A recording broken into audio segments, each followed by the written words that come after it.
حنا جايين من كل مكان للصويرة زينة البلدان زورو ونرجع فرحان كالضبيل وللهيلولة حوض السلاح وثوم حيلة نضربو شوفار هاد الليلة. Je voudrais, Rabotai, par le mérite de Rabbi Haim Pinto alav shalom,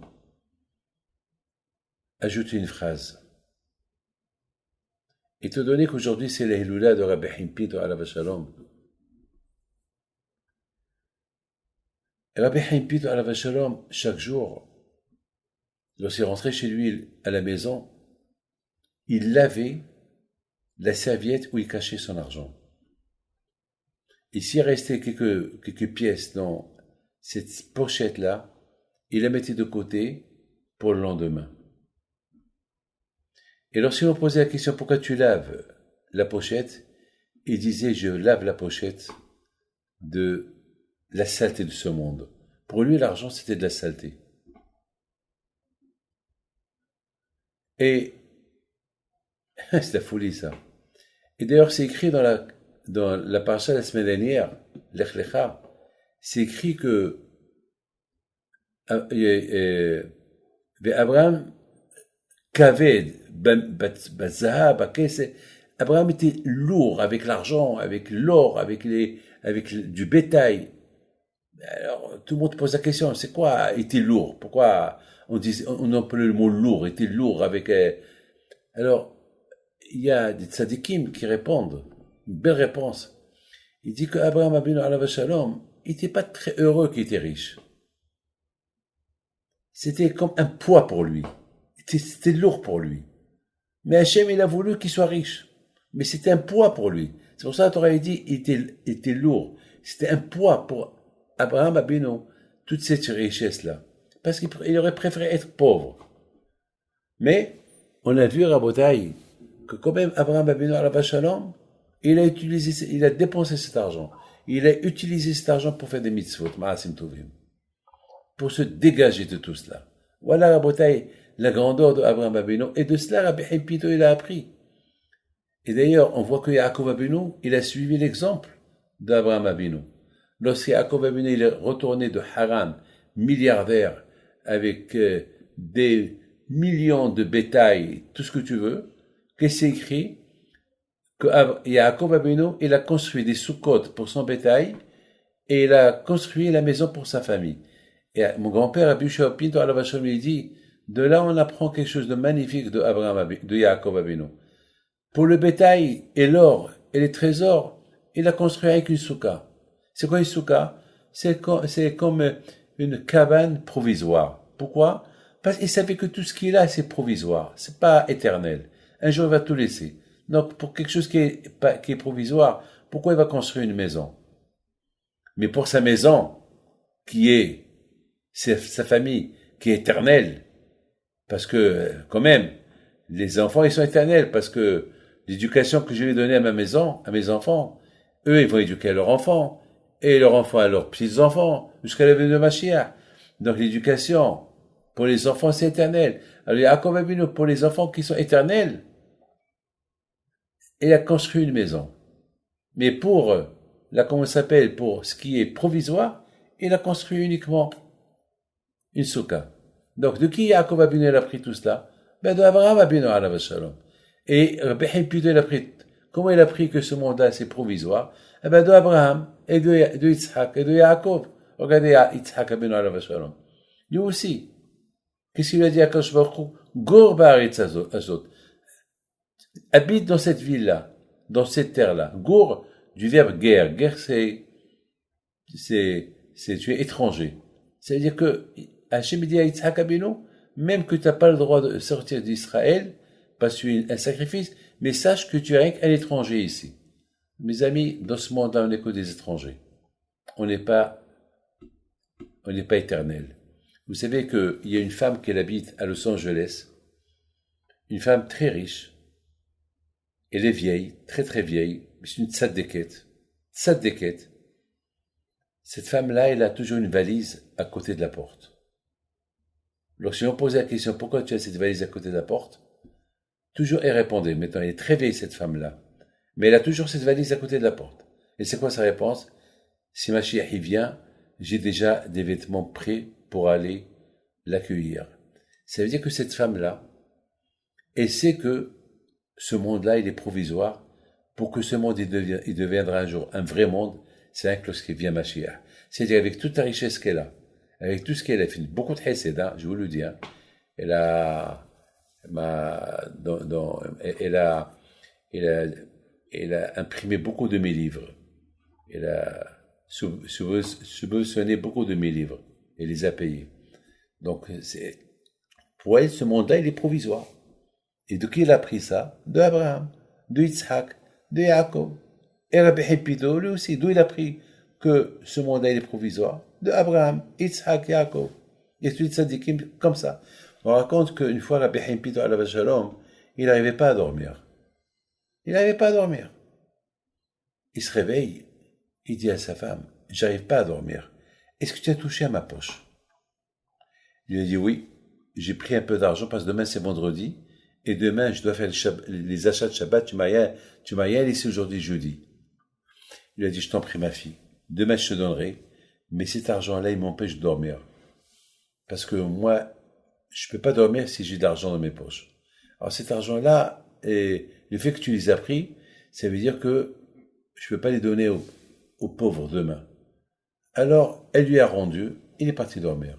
Alors j'ai écouté cette histoire, j'ai commencé à rigoler. J'ai dit, nous malheureusement, lorsqu'on a l'argent, c'est là qu'on va dormir. Et lorsqu'on n'a pas d'argent, on n'arrive pas à dormir. Et Rabbi Hippido, c'est le contraire. Lorsqu'il avait l'argent, c'est là qu'il n'avait pas à dormir. Et lorsqu'il n'avait pas d'argent, c'est là qu'il arrivait à dormir. C'est extraordinaire. Puisqu'à Botaï, j'ai parlé de Rabbi Hippido alav shalom, il y a une photo. Et une photo que je vais la rendre publique. Une photo extraordinaire. C'est une photo que j'ai découverte, on m'a donnée il y a quelque temps. Cette photo, on n'avait pas de les archives, cette photo. Il y a que 2-3 photos de Rabbi Hippido. Mais celle-là, c'est une photo incognito. Et c'est une photo où Rabbi Hippido est assis sur un fauteuil et des gens autour de lui. Et ces gens-là, ils avaient même pas une barbe. Il y a même ceux qui n'avaient pas de kippa sur leur tête. Et Rabbi Hippido alav shalom, avec sa barbe, sans vêtements, il était vieux. Il était assis et tous entourés de lui. J'ai rien compris. Il y avait même des petits gamins assis par terre sans kippa, sans rien. Je sais pas moi jamais je vais tolérer qu'il y a des gens qui vont prendre avec moi une photo sans kippa, sans rien. Un peu de respect quand même. J'ai pas compris Rabbi Hippido, je vous donne la parole d'honneur, j'ai pas compris. Cette photo-là, elle me fait honte. Elle me fait honte. Jusqu'à que, un jour, je me suis réveillé et j'ai lu que lorsque Yaakov Abino, il est rentré chez Yitzhak pour recevoir la bracha, c'est écrit que Yitzhak, il a senti ses vêtements. Alors je me suis posé une question. Depuis quand Yitzhak Abino, il sent les vêtements des autres? Depuis quand? Une seconde. Ces vêtements-là, c'était de la peau. D'accord. Mais ces vêtements-là, toujours, Esav, il les portait. Parce qu'Esav, il portait toujours un vêtement de la peau. Parce qu'Hachem, il a fait à Adam Rishon un vêtement lorsqu'il a fauté. Et c'était de la peau. Il y a ceux qui disent que c'était de la peau du lapin. C'était de la peau. Et la peau, toujours, elle a une odeur. C'est du cuir. Donc, Yaakov Abino, et ce vêtement-là, c'est Esav qui l'a tué Nimrod, il lui a volé ce vêtement-là. C'est un vêtement de Adam Rishon, que Adam, il a donné à Shet, il a donné à Hanoch, il a donné à Metushelah, il a donné à Noach, il a donné à Shem, et Ham, il a volé, et il a donné à Nimrod. Donc Nimrod, il mettait ce vêtement-là, et lorsque les bêtes, les animaux voyaient Nimrod avec ce vêtement, ils se prosternaient devant lui, donc il les chassait comme ça. Donc les gens, ils ont cru que Nimrod c'était un dieu, et elle a fait tremper le monde par rapport à ce vêtement-là. Et Esav, il a tué Nimrod, il a volé ce vêtement-là. Donc avec ce vêtement-là, il venait à Esav apporter du manger à son père. Mais jamais son père, il a senti ce vêtement-là. Comment est-ce possible? Comment est-ce possible? Et rien que chez Yaakov, il a senti. C'est la question que je me suis posée. Attends, si un vêtement est sans le cuir, alors toujours, ça y est, tu sais que c'est du cuir. Tu vas pas poser la question. Pourquoi jamais Yitzhak, il a posé cette question à Esav, et rien qu'à Yaakov, il pose cette question. C'est quoi cette odeur de Vayarah Rah Begadav? C'est quoi cette odeur des vêtements? C'est de la folie, cette question-là. C'est une belle question que je vous pose. C'est une question que j'ai pas vue nulle part. Attends, ou tu te poses la question tout le temps, ou tu te poses pas la question tout le temps. Chez Esav, c'est pas écrit qu'il a posé cette question, et soudainement, chez Yaakov, il pose cette question. Alors, c'est une question. Il a fallu que je vois ce que la Gemara Gittin, elle dit. La Gemara Gittin, elle dit que Yaakov Abinu, qu'est-ce qu'il a senti? Atikre Begadav et la Bogdav. C'est pas qu'il a senti l'odeur des vêtements, il a senti l'odeur des Shaim qui vont sortir de Yaakov Abinu. Bogdav, c'est les traîtres des Shaim, qu'ils vont faire teshuva.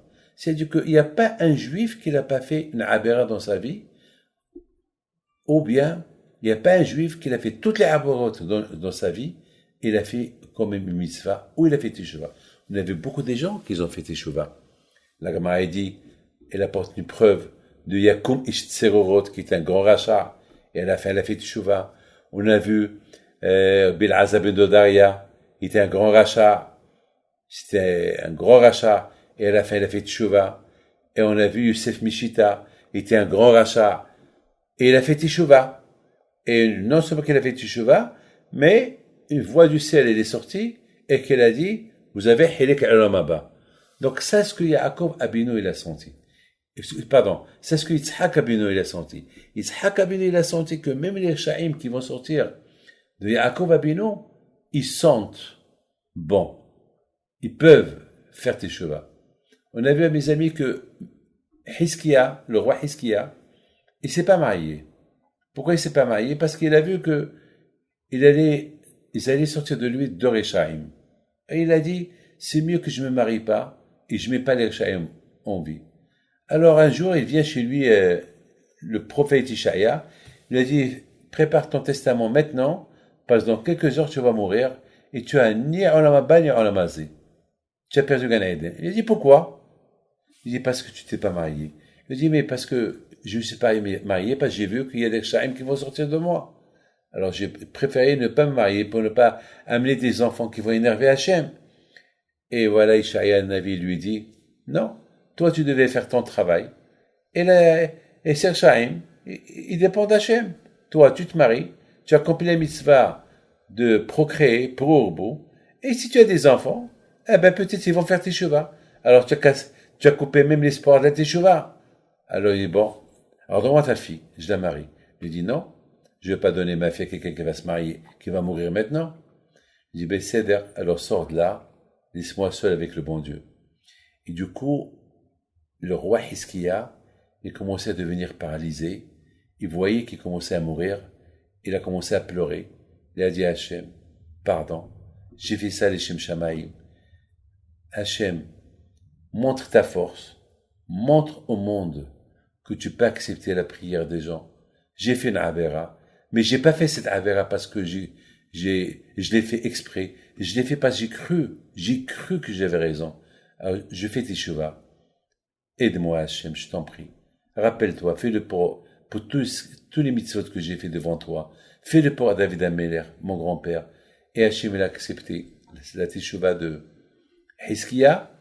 Entre-temps, le prophète Ishaïa, à peine qu'il sort du palais, et Hachem lui dit, Ishaïa, retourne chez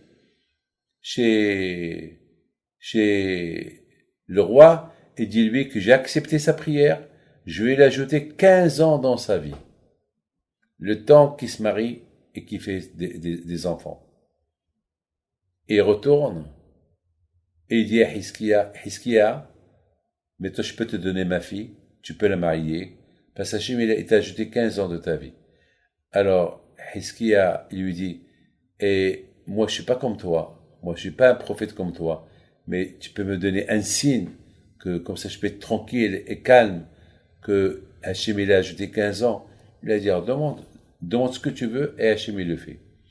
Alors, vous savez qu'à Beth Amikdash, il y avait comme des escaliers, 15 escaliers. Et là où ça tapait la lumière dans ces escaliers, le soleil, il y avait de l'ombre. Et selon l'ombre qu'il y avait dans les escaliers, on savait quelle heure il est. Et c'est comme ça, parce qu'à l'époque, il y avait pas des montres, il y avait que avec l'ombre du soleil, et même lorsqu'il faisait nuageux, on pouvait, il y avait l'ombre, il y avait des trucs spéciaux, je peux pas vous dire, à Kolpanim, on pouvait, selon l'ombre, on pouvait savoir quelle heure il est exactement. Il partageait la journée hiver, il partageait la journée en hiver, il partageait les heures en été, et c'est comme ça qu'il faisait. Alors, Hizkiya, il a dit à Ishaïa, maintenant, c'est le soir. Mais il n'y a plus de soleil. Je veux que maintenant, le soleil remonte tout jusqu'à la 15e. Ça veut dire on va perdre un jour. Ça va faire comme un jour. Il a dit, pas de problème. Et soudainement, il y a eu le miracle. Le soleil, il est réapparu.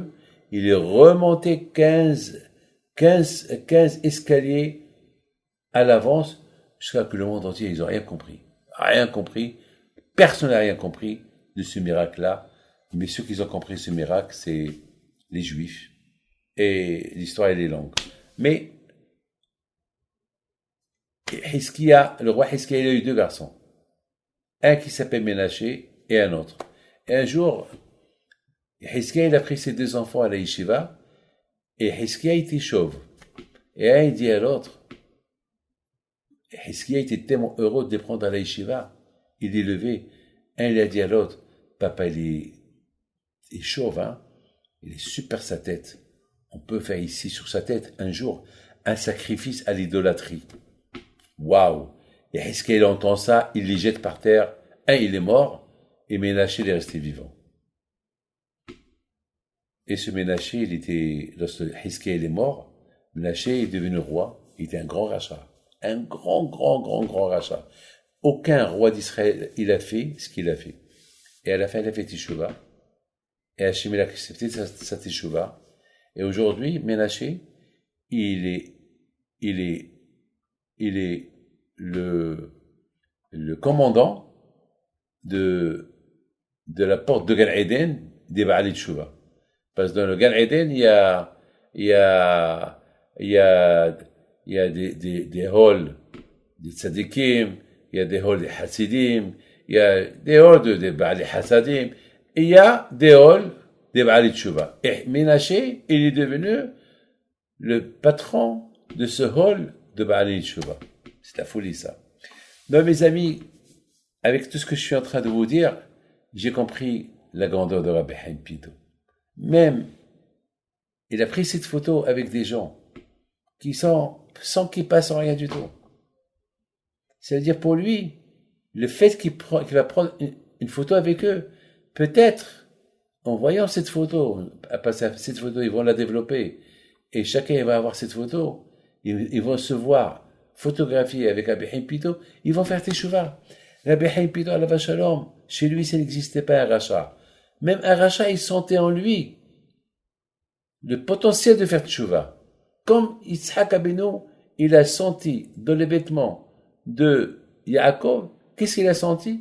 Il a senti Bogda, il a senti que les traits qui vont sortir, ceux qui vont être des traits qui vont sortir de Yaakov Abinu, ils ont un potentiel de faire un jour Teshuvah. Donc ça, ce que Rabbi Chaim Pito, alav shalom, il a vu, c'est de la folie, il a vu aussi chez les gens normaux. Jamais Rabbi Chaim Pito a crié sur quelqu'un, pourquoi tu te couvres pas la tête? Pourquoi tu es ça? Pourquoi tu es ça? Le contraire, il bénissait tout le monde. Et c'est comme ça, Rabbi Chaim Pito, alav shalom, il a approché les gens. Vous savez qu'est-ce qu'il dit, le Rabbi Mikotsk? Le Rabbi Mikotsk, il dit, si le juif, il peut analyser, avec toutes les fautes qu'il a fait pendant toute l'année, que Hachem lui a pardonné, à Kippour, il va refaire un autre jour il va sauter de joie. Malheureusement, avec tellement de fautes qu'on a fait, on croit que Hachem nous a pas pardonné à Kippour. Parce qu'on se dit, comment il peut nous pardonner avec tout ce qu'on lui a fait? Imaginez-vous, Rabotin, moi, je suis David Pinto. Moi, il y a quelqu'un qui m'a fait du mal il y a 35 ans. Jusqu'à maintenant, j'arrive pas à l'oublier, ce mal qu'il m'a fait. Entre-temps, ce monsieur-là, il est mort. Et j'ai oublié, je l'ai pardonné. Et j'ai fait beaucoup d'efforts à sa mémoire. Mais lorsque je me rappelle ce qu'il m'a fait, j'arrive pas, je m'énerve. Après, vite, je me reprends en main. Mais à Kadosh Baruch Hu, le contraire. Avec tout ce qu'on lui a fait pendant toute l'année, il arrive Kippour, le contraire. Kadosh Baruch Hu, il attend qu'on lui demande pardon, il nous pardonne. Il dit au Rabbi Mikotsk que combien on doit avoir la émouna que Bémet Akadosh Baruch Hu nous a pardonné. Oui. Yes. Akadosh Baruch Hu nous a pardonné. Je ne sais pas si c'est le Rabbi Mikotsk qui dit ça ou c'est Rabbi Bonem Mefshisha qui dit ça. Que tout de suite après Kippour, maintenant, avant qu'on va manger, on fait arbitre. Et lorsqu'on fait arbitre, on dit Béo Rahum Abon. Hachem, s'il te plaît, pardonne-nous pour les fautes qu'on a fait. Alors, ou le Rabbi Mikotsk, ou le Rabbi Bonem Mefshisha, il pose une question. Mais c'est pas possible. On vient de passer 24 heures de Kippour, on a jeûné, on a fait une grande échoua, on a fait la Ne'ila. Il nous a pardonné quand? Tout de suite, maintenant que Kippour il sort, on dit Hachem pardonne les fautes qu'on a fait. Ils répondent, une réponse spectaculaire. Ils répondent, il dit, ouais, parce que c'est tellement dur de croire que Hachem nous a pardonné. Alors Hachem, il nous dit, ben voilà, vous avez commencé à fauter. Comment vous avez le doute que je vous ai pas pardonné? Alors tout de suite, on dit Hachem, si jamais j'ai eu un doute en toi, que tu m'as pas pardonné à Kippour, alors maintenant après Kippour, pardonne-moi. Ça, c'est ce que eux, ils répondent. Mais moi, j'ai donné une autre réponse.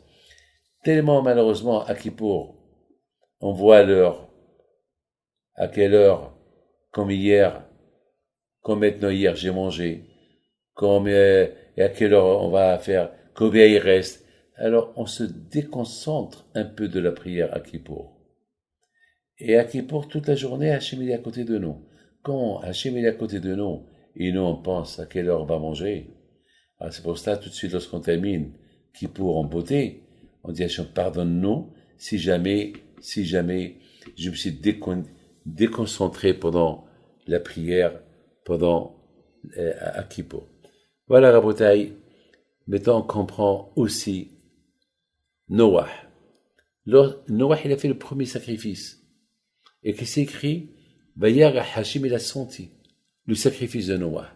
Et ça, Hachem, il sent. Et ça, Akadosh Baruch Hu, il sent. Moi, je peux sentir. Mais Akadosh Baruch Hu, ça n'existe pas. On ne peut pas dire sur Hachem qu'il a senti. On ne peut pas dire ce mot-là. Et c'est écrit, ouais. D'ailleurs, même dans les sacrifices qu'on faisait à Beth Amikdash, c'est écrit que lorsqu'on faisait ce sacrifice-là, Hachem, il sent. Il sent quoi? Akadosh Baruch Hu, il est spirituel, il n'est pas matériel, Akadosh Baruch Hu. Sentir. Nous, on peut sentir l'odeur d'un steak. Oui. Mais Hachem, nous, on sent l'odeur de la viande grillée, mais pas Hachem. Mais Rabotai, lorsqu'on fait Teshuvah, Hachem, il sent notre Teshuvah à travers ce sacrifice. C'est ça ma réponse. Quand je vois au il a vu que Noah, il a fait un sacrifice. Hachem, un sacrifice de remerciement. Merci Hachem que tu m'as maintenu vivant. Merci Hachem. Merci Hachem que tu as pardonné à ce monde, que tu l'as maintenu.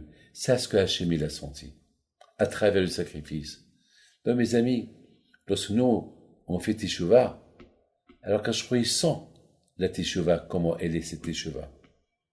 Noah, il a fait un sacrifice, et Hachem, il a senti ce sacrifice de Noah. Ces remerciements que Noah, il est en train de remercier. Il y a une Gemara qui dit que Mashiach, lui, il a une Adora, il sent, il peut sentir qui est Yirei Shamayim, qui n'est pas Yirei Shamayim. Il sent. Et les tzadikim, c'est pareil aussi. Les tzadikim, ils sentent la personne, s'ils sont mauvais ou s'ils sont bons. Ils sentent la présence de tout, les tzadikim. Oui, mes amis. Et lorsque Mashiach il va venir, Mashiach il va être l'expert de tous ceux qui vont résister et qui est-ce qu'ils vont avoir le mérite de rester ou pas après la venue du Mashiach? Parce qu'ils vont passer devant lui, il va les sentir. Oui, mes amis. Ouais. Donc, Rabotai, c'est ça ce que j'ai à vous dire à la mémoire de Rabbi Haim Pinto. Que son zéro soit avec vous tous, Amen Keratzon, et que Hachem vous aide.